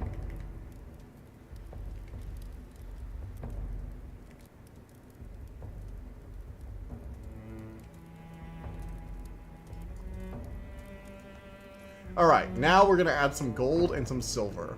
So we will have the... Let's go ahead to our materials down here. We will take this gold and we will place it upon the coin. No, it's not enough. Not enough fucking gold for you! God damn it! There. Now we're gonna get the pommel. We are gonna take this kind of like... Oh, yeah, that looks nice. We're gonna like size that to make it look the actual like right size. That looks really good on that handle, actually. Ah, God, I know I need some intermediary piece to make that look good, but I really do think that looks sweet.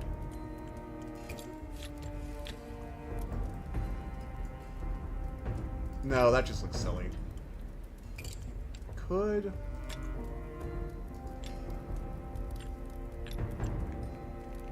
Maybe, like... that?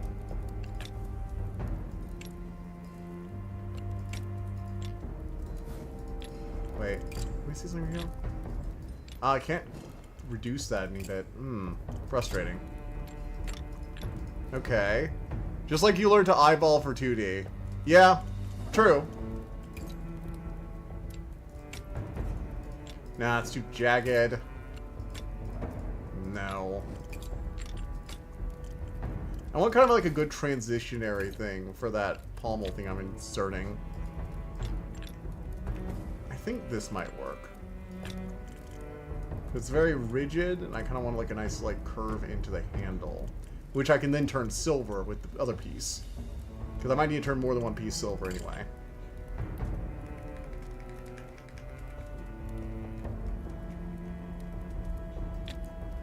Oh yeah, that's looking nice. That's looking sweet. Maybe the handle made real gold, but short light. I mean, I need to spend a lot of gold. I guess I can do the silver for the cuff and the handle could be gold. That might actually work better. Okay, let's try that. So let's do the silver for this, like, big cuff. And then gold down here. This looks like a blade. This looks like a proper blade right here. I would be happy to put this up on a wall. What about you guys? You think this looks good? I think this looks good. This is a dueler's sword. This is not meant to, like, be used. It's kind of the sword you would see on display, but yeah, I think this could work. The handle being made of gold, though, is just too much. It requires too much gold. I don't have enough gold for that shit. And I don't have silver to do it that way either, unfortunately. Plus, she requires a large amount of wood. So unless I was willing to make the handle like wood, I wouldn't be able to do it. But I think this works. I think this works really nicely. I am going to use a little bit of silver, just because I wonder if I might be seeing this sword again to polish up that. And ceremonial items. Yeah, exactly. It's like a ceremonial item. Alright. Ah, man. What do we call you? What do we call you? How do we call it the lieutenant? Oh, God, I always forget how to spell lieutenant. Oh, fuck.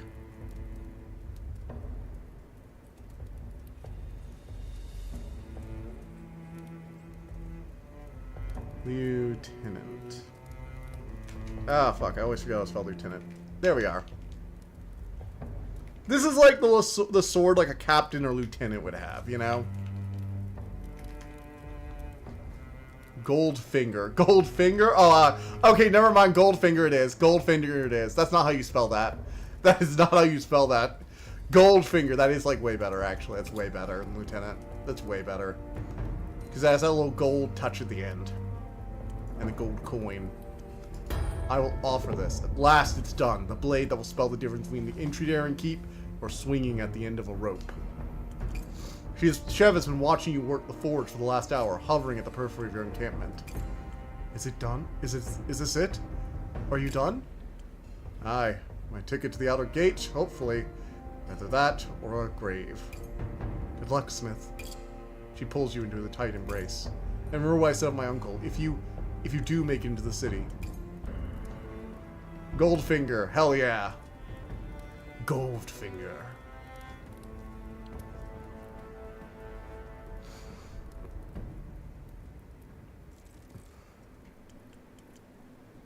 Alright. I will end the day. Or, actually, go back. Do I have any, like, pieces to dismantle? I'll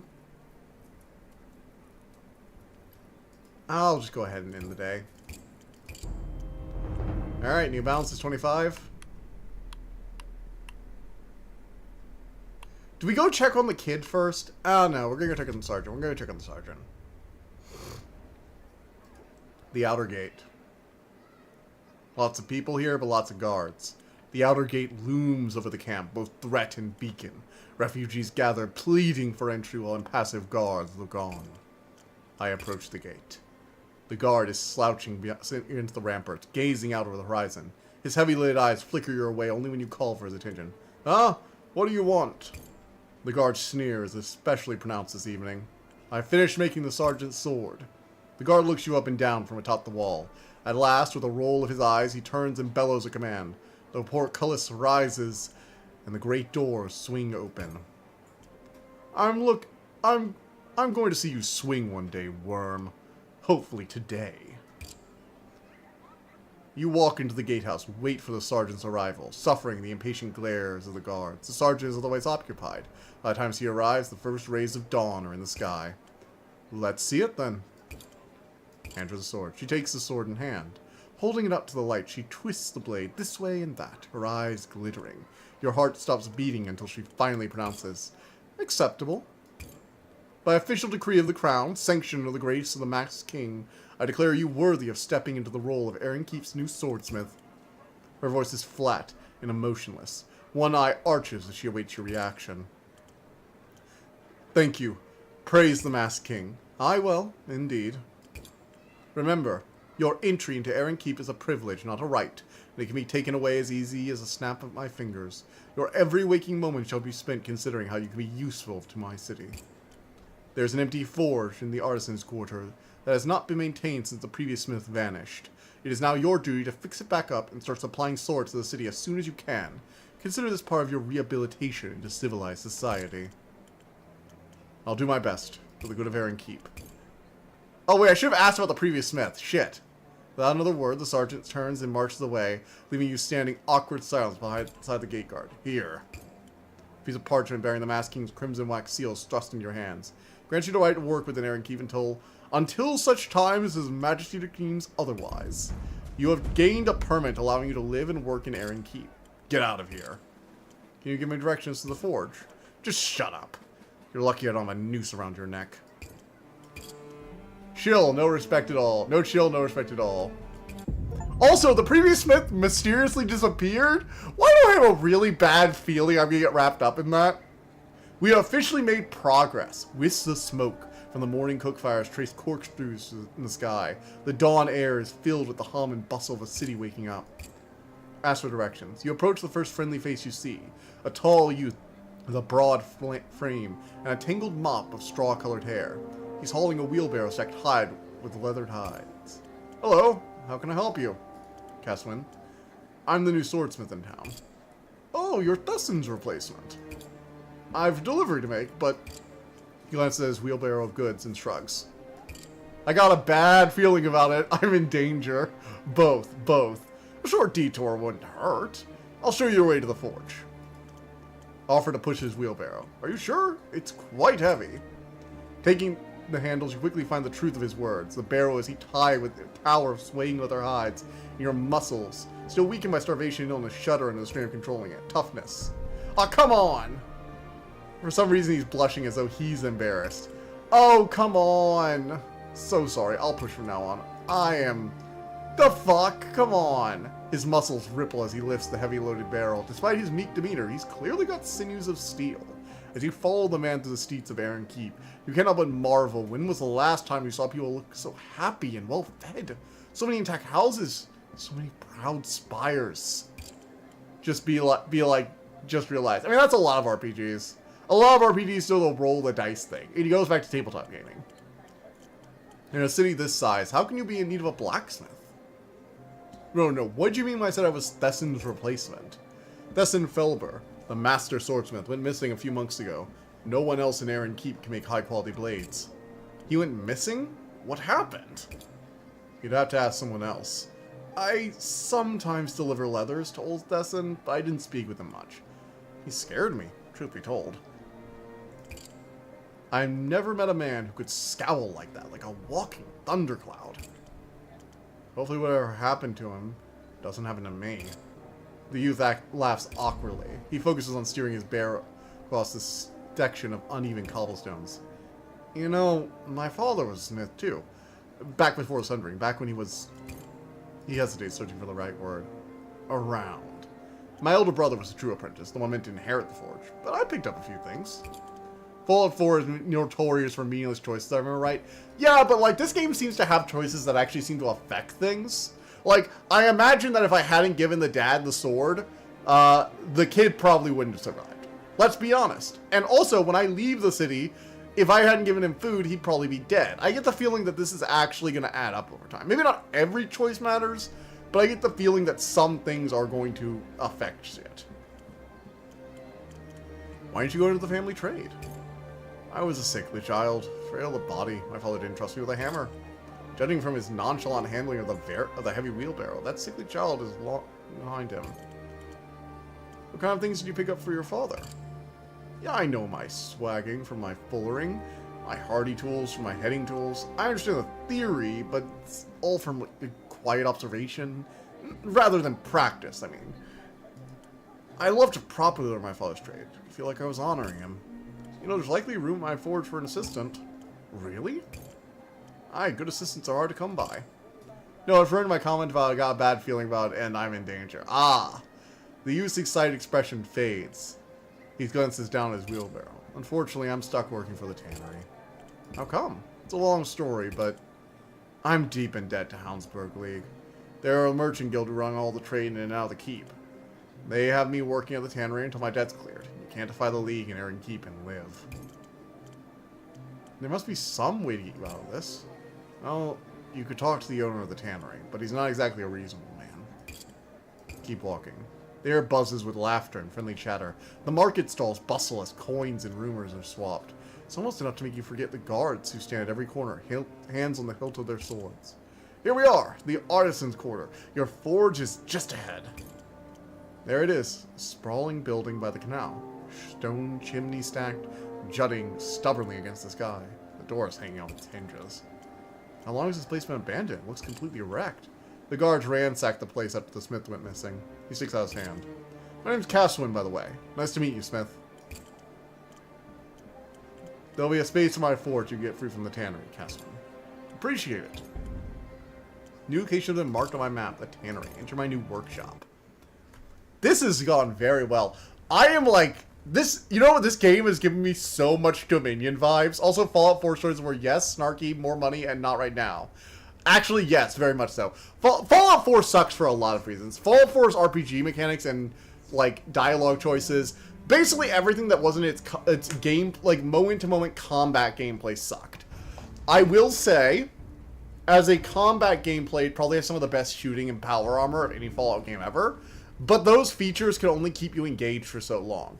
I actually wanted to do a review long time ago about Fallout 4, and I tried to play through it to gather the footage and actually, like, go through the story, because I've actually never 100% finished the story. I get to the Institute, I find my son, and I just kind of stop playing, because I'm bored to death. And I can get engaged in some very mediocre stories, you know? Can you get more tough? I don't remember, to be real. You can. You get more stats by, like, unlocking different things or, like, finding stuff. Usually through experience upgrades, like some of the new upgrades you can get will give you more stat points. The door yawns open, spilling sunlight into the long-neglected domain of dust and cobwebs. A rat skitters into the shadows. But you basically have to, like, kind of choose which ones you're getting based on, like, what things you want to unlock for, like, story progression, too. So, draw out some posters. Let's draw some posters. No one in Aaron Keep knows how the Forge is back in business. Put some posters around town to get the word out. Take the time to scratch some crude advertising on scraps of parchment. Your name, your address, a motto. Ooh, we get to choose our own motto. Today's victories, tomorrow's heirlooms. Cutting-edge blades at cut prices. Metal to match your metal. We don't just forge weapons, we forge perfection. I like metal to match your metal. I think metal to match your metal. It's like Doom case, pretty much. 2016 perfection, so newer titles pushes this in different directions and more gimmick. Yeah, but the other Doom games are actually good. Like, the thing with Fallout 4 is that, yes, it has good shooting, and the power armor is fun, but the enemies are boring. They're very repetitive. Like, once you've seen a bandit camp, you've seen all of the bandit camps. And most of the unique locations don't have anything to set them apart. Like, when you go to, like, a vault or, like, to any of, like, the places in Fallout New Vegas, they have so many unique quirks and differences. Like, maybe you're up against raiders, sure, but these raiders might be, I don't know, extorting people and have a bunch of, like, stolen stuff. They might have hollowed out a vault, and you can find the last will and testament of the vault dwellers. They might be meth heads who run on a lot of drugs. They might have different types of weapons. No Jason Bright, 0 out of 10. Fallout is like Doom in that matter, but much worse. Fallout is a Bethesda game. It's a modern Bethesda game, too, which are games that look pretty, but generally don't have a lot under the hood. The thing with Doom is, although it's published by Bethesda, it's made by id Software, who actually know their shit.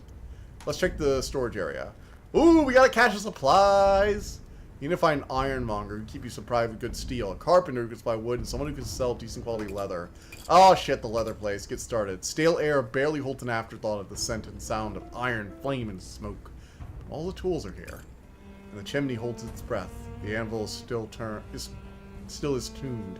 And your hammer strikes a prelude. Your flint taps the count off as you light the fire. Alright. Oh shit! The young woman who strides into your forwards is wearing practical riding clothes, with the silk ribbons in her hair and her proud bearing marks her out as a girl of noble birth. New Vegas, this game is quite fun all around, with mods making it even better.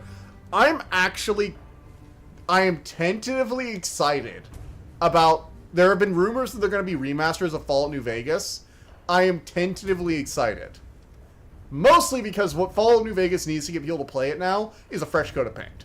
Most people are turned out by the bugs and how much you have to mod it to make it playable. Like, you can't play base Fallout New Vegas on a modern system. It does not work well with Windows 11. I speak from experience, my friends. Anyway, trailing behind her... Oh, shit, no! Holy fuck! Holy shit! Look at this! Look how much gold this needs! Holy frick! 3 engravings? Lots of gold material? Oh no, we're not doing that right this second. Oh boy, I don't have enough gold for that kind of thing. I do not have enough gold for that level of, Nope, we're moving on briefly. We're moving on. Runs fine on my machine. Really? It runs fine on... Well, it doesn't run fine on Windows 11. It might run better on Steam with Proton. I haven't tried it on Steam. I haven't tried it on Linux yet. I've tried it on Windows back when I was still using Windows like a year and a half, a year ago. It's not necessarily even that it runs poorly, but it has this issue with like maximum memory. It has like memory bugs that cause regular crashes and just like glitches and bugs galore, partially caused by like old system stuff. I would have to go like look up the actual details again. It's been a long time since I've like done a full dive into it. Frick. Alright. Well, big goodbye to the peddler. Okay, we've got enough materials though to do some stuff. We got Smith's Companion and Heavy Hand. What's gonna get us the most experience points? Well, it's obviously that one. Among these, we've got these two. Okay, so these 2 4s. We're gonna do both of these. We're gonna do both these, and I think these will be like our final ones. So your next customer looms at your door. He's expecting him. Make me a sword, Smith. Make me a sword, Smith. His voice is a guttural rasp. He doesn't seem inclined to go into further detail. Alright. Let's lengthen this bitch. Do do do do do do do do do do do do. See, you've got this whole thing for hitting it just the right way, and it's like, nope.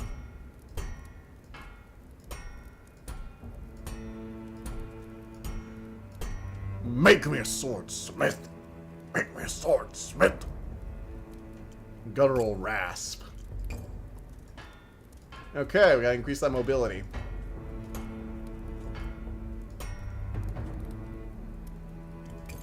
Then we're gonna go ahead and cross-section this bitch. Wait. Oh, that was thickness. Shit. Cross-section. There we go. This is a sword. We're gonna call it sword. Because he told me to make him a sword. So we're gonna make sword. The swordiest sword that has ever damn sworded. Oh, God, somebody clip that. We're gonna make a sword. Sword. The swordiest sword that has ever damn sworded.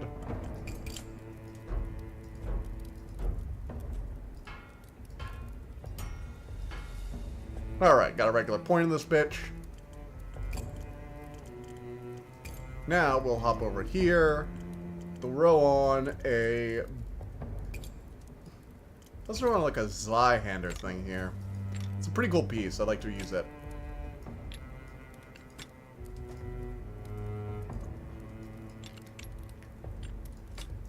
Oh yeah, that looks pretty. It's sword. The swordiest sword that has ever damn sword. Runs fine on my machine.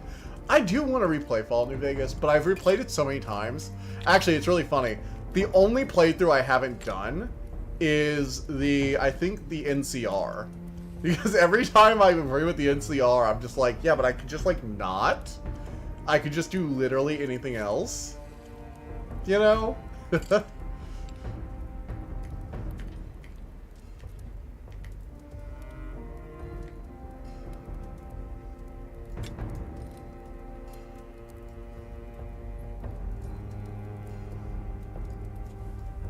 God, you can make that so small.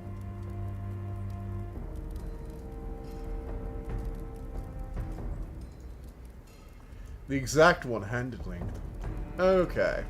This bitch is ready. It is sword. The swordiest sword that has ever damn sworded. He asked for a sword, and I shall give him sword. Let's go. The big man's eyes flicker over the blade. He grunts with satisfaction, drops a bag of coins in your waiting palm. Doesn't even say a word. You deserve a sword called Sword.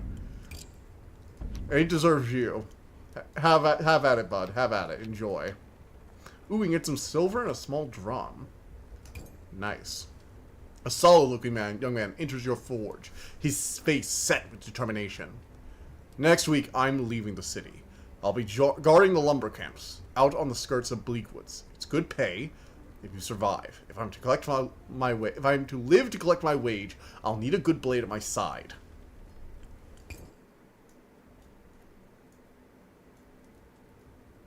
Alright. We'll give you a good blade. What do you think? Oak Splitter? Oak Splitter sounds like a good name for a sword that'll be guarding some lumber production. Maybe you can use it to help chop.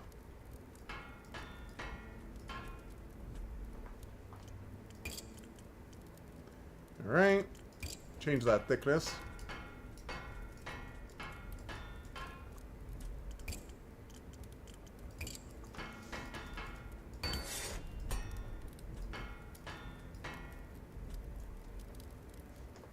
Ah.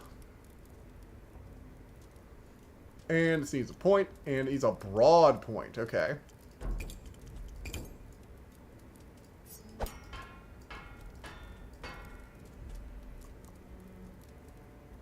Oh yeah, it's a little bit different. Let's do it. Alright, needs one-handed in with leather. Cool, sweet.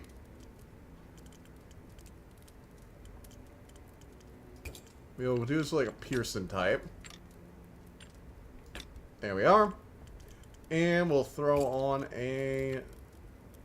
I think this looks pretty.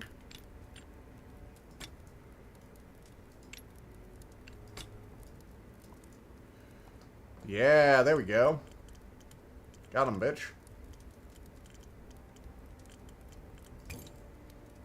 And a hook to stay good at your side.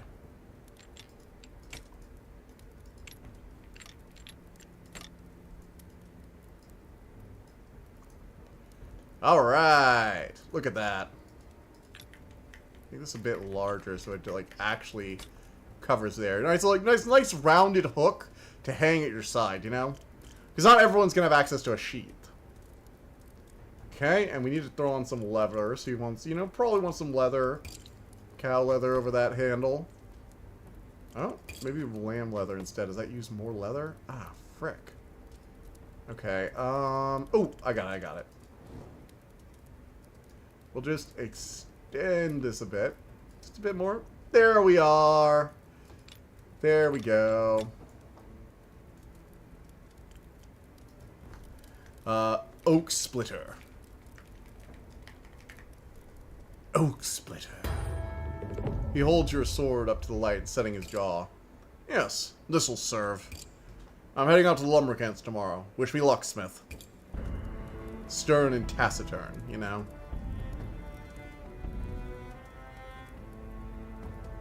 Yeah.